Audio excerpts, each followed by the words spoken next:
জীবনে সব মানুষকে নিজের ভাবা যায়, কিন্তু সবাই আপন হয়ে থাকে না। কিছু মানুষ শুধু প্রয়োজনের সময় কাছে আসে, আর প্রয়োজন শেষ হলে এমনভাবে চলে যায় যেন কোনো দিন চিন্তামই না। তখন বুঝতে পারি সম্পর্কর চেয়ে স্বার্থ অনেকের কাছে বড়। সমাজে আজও অনেক সময় দেখা যায় পুরুষের সমস্যার কারণে সন্তান না হলে মেয়েদেরকে বলা হয় মানিয়ে নাও, আর মেয়ের সমস্যা হলে পুরুষকে বলা হয় আরেকটা বিয়ে করো। সন্তান না হওয়া কারো একার দোষ নয়, তবুও সব দিক দিয়ে অবহেলা আর কষ্টটা বেশিরভাগ সময় মেয়েদেরই সইতে হয়।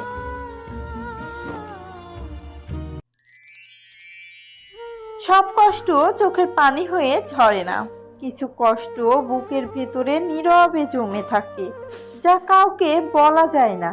বাইরে থেকে মানুষ যতই হাসুক না কেন, ভেতরে সে কতটা ভেঙে আছে সেটা শুধু সে নিজেই জানে।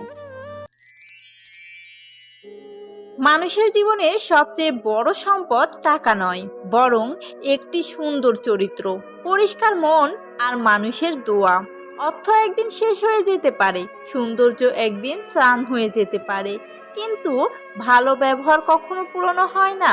তাই এমনভাবে জীবন কাটাও যেন তোমার চলে যাওয়ার পর মানুষ তোমার সম্পদের কথা নয়, তোমার সুন্দর আচরণের কথাই স্মরণ রাখে। একটা আপু ফেসবুকে পোস্ট করেছেন, যদি মা বাবার দায়িত্ব মেয়েদের উপরে থাকতো তাহলে কোনো মা বাবাই অবহেলিত বা বৃদ্ধাশ্রমে যেত না। সেই পোস্টের নিচে একটা ভাইয়া কমেন্ট করেছেন, যদি মেয়েরা তার শ্বশুর শাশুড়িকে নিজের মা বাবাই ভাবতো তাহলে এই দেশে কেন, গোটা পৃথিবীতেই কোনো বৃদ্ধাশ্রমই সৃষ্টি হতো না।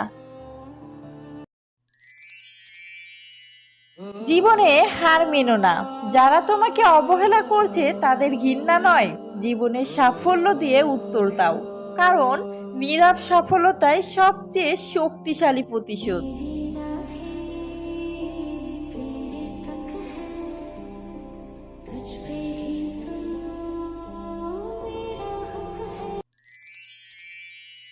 সংসারে সবাই আপন সেজে থাকে, কিন্তু বিপদের সময় বোঝা যায় কে সত্যিই আপন। তাই মানুষের মিষ্টি কথাই নয়, কঠিন সময়ে তার পাশে থাকার ক্ষমতায় বিশ্বাস করতে শিখো।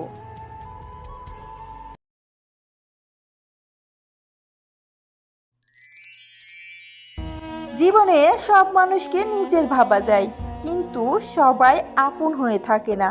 কিছু মানুষ শুধু প্রয়োজনের সময় কাছে আসে, আর প্রয়োজন শেষ হলে এমনভাবে চলে যায় যেন কোনো দিন চিন্তামই না। তখন